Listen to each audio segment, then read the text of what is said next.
Duty, honor, country dictate what you ought to be, what you can be, what you will be.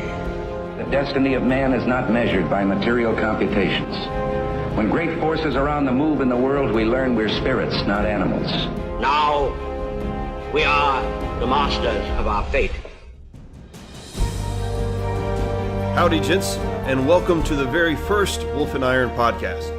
I'm Mike Yarbrough, founder and curator of wolfandiron.com, a site dedicated to helping men heed the high call of manful living. I'm also your host for this and many more podcast episodes to come. In the last few weeks, I've had the opportunity to interview a number of men on several different topics, and so I've got a lot of podcasts queued up. I'm really excited. I think you guys are going to really enjoy the program.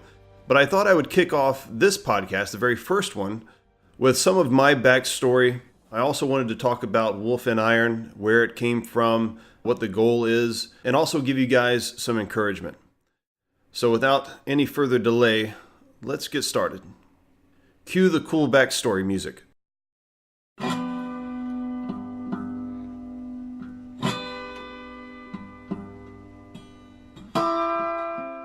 I was born in Memphis, Tennessee in the spring of 1978. So as of the date of this recording, that puts me just shy of 38 years old. My parents were both young and wild when they had me, and divorced while I was still a wee tyke. My dad stayed in Memphis, and my mom and I lived in and around Jackson, Tennessee, the same Jackson, Tennessee that Johnny Cash sang about, a small town about an hour and a half or so away from Memphis. My early years were spent with my mom, who was still young and single and tried to balance the party life with her role as a parent, but things seemed to always lean more towards the party life. We were poor and probably on some government assistance, but my mom was always a really hard worker and wanted to make her way in the world on her own. I don't know how old I was when I really began to understand that my dad was an alcoholic. Perhaps it's one of those things that kind of evolves over time, but I often had weekends with him where he was coming off or going on a drinking binge, and other times he was just drunk. This obviously affected me in some not very good ways, and there are still problems I'm figuring out as an adult that stem from my dad's alcoholism and my mom's unreliability. But that being said, there were a number of qualities that I learned to admire about both my mom and dad. They are both tremendously funny, for one. My dad has this southern wit and silliness about him, and my mom just loves to laugh. I mean, she really loves to laugh. I got a love of music from my dad, no doubt, and most likely a love for stories and writing from him as well.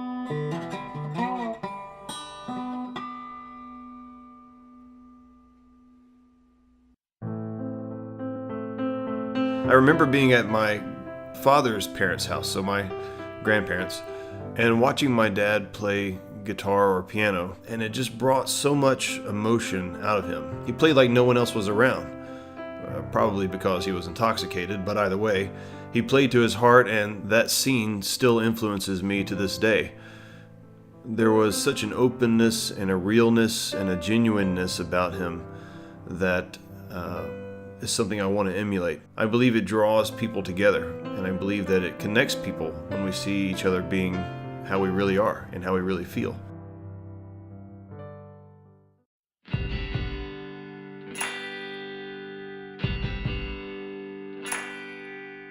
When I was 9, there were some pretty big changes in my life. I moved to the country with my grandparents on my mom's side and lived with them for the next several years.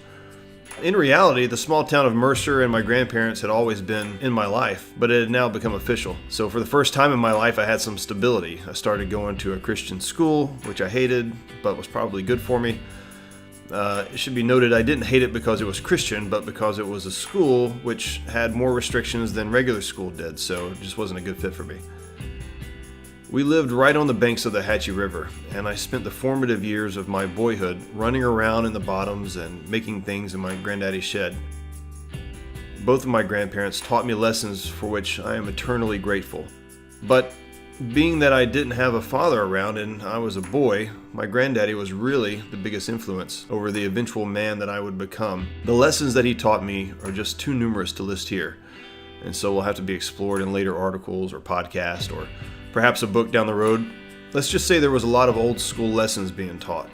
Those lessons didn't grow to maturity until later in life, but they certainly took root on the banks of the Hatchie.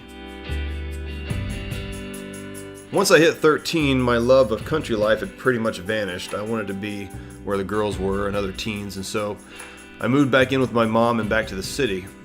I had a little sister by this point and started going to regular high school. Around this time, I also started to really get into music. I mean, really get into it. Guitar was just my life. So this was the 90s. So the big bands of the day were Guns N' Roses, Nirvana, Metallica, Megadeth, AC/DC was still big, Aerosmith, Tom Petty, pretty much any group that could rock out, I was into. And before too long, I grew a beard, met my high school sweetheart, now my wife, Summer, and decided to make a career rocking the free world. Unfortunately, that didn't happen. Instead, I got married, went into the Navy, got out, and became a computer guy. You know, when I lay it out like that, it's kind of a depressing story, actually.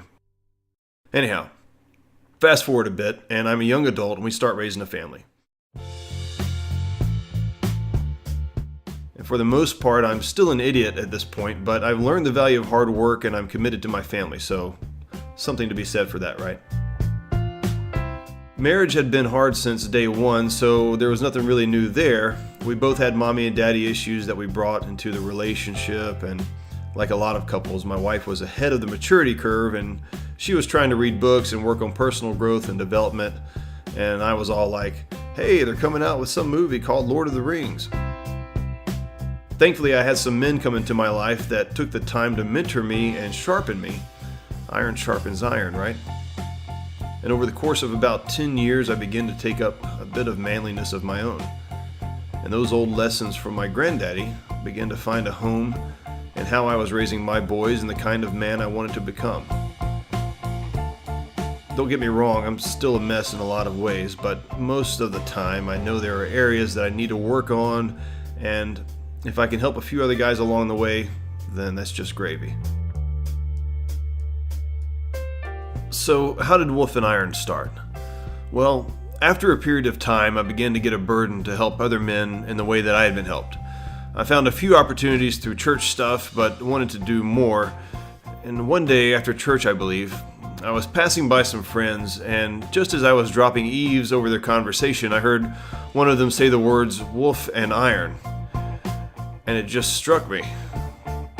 I immediately thought, such a cool and inspiring and manly phrase, and I didn't know at the time that it was the title of a book about this post-apocalyptic world and a young man's journey to become a better man. The book is okay as stories go, but there were lessons in there that seemed to fit well with what I thought was missing from the lives of modern men. I went out and bought the domain name and then proceeded to sit on it for about a year, not sure what I wanted to use it for. I thought about doing a blog, but Art of Manliness seemed to have that market cornered there, so I just wasn't sure. A year later, my wife and I are up in Asheville, North Carolina for our anniversary. If you've ever been to Asheville, it's a cool place, particularly the downtown area, but it's all hippie and girly stuff. I mean, all the stores you go into, they got like crystals and things. And I said to my wife, I wish there was some sort of man store up here. I don't know what it would have in it, probably some boots and leather and denim and other man things, but there should be one.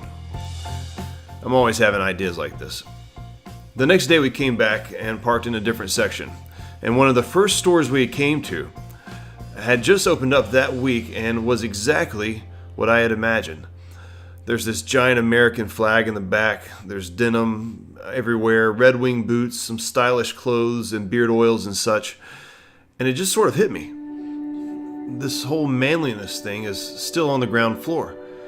People are wanting something that society has denied them for so long, and the fatherless generation is either going to be led towards materialism to find their fulfillment, or they can be drawn to virtues and character and the true qualities of manhood.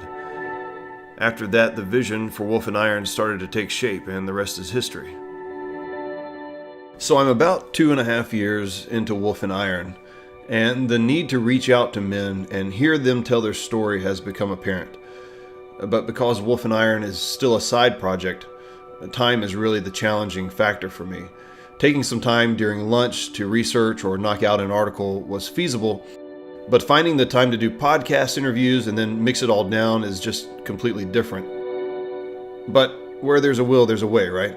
And you guys have been asking for podcasts for quite a while. So rather than finding some niche like fitness or finances, Wolf and Iron really speaks to the whole man. So the podcast will feature men from all walks of life, some famous and some not.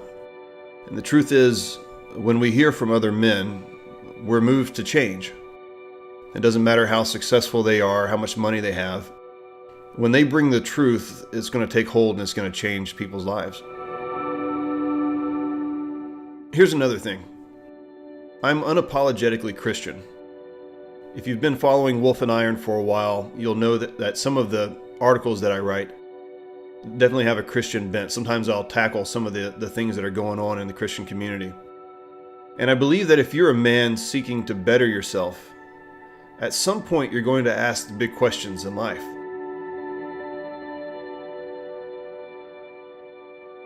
In all of my years, I haven't found any religion or philosophy that can be tossed around, researched, reasoned with like the gospel of Christ and still stand the test. Neither is there anything else which so touches the heart. So we're going to talk about those big questions in life. What's our purpose? How do we know there's such a thing as truth? Is there a God? And so forth. Okay, I promised some encouraging words, so here goes. Living life as a man is a high calling indeed.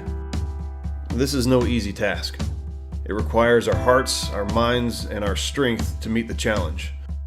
And men, our culture and time is experiencing a vacuum of leadership, of character, and of fatherhood, and we see and feel the effects of this all around us.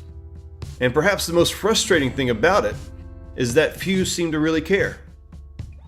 I don't think there's ever been a time in history where good men were not sorely needed, but we are in our time, and we will be judged on how we carry the torch of manhood to the next generation.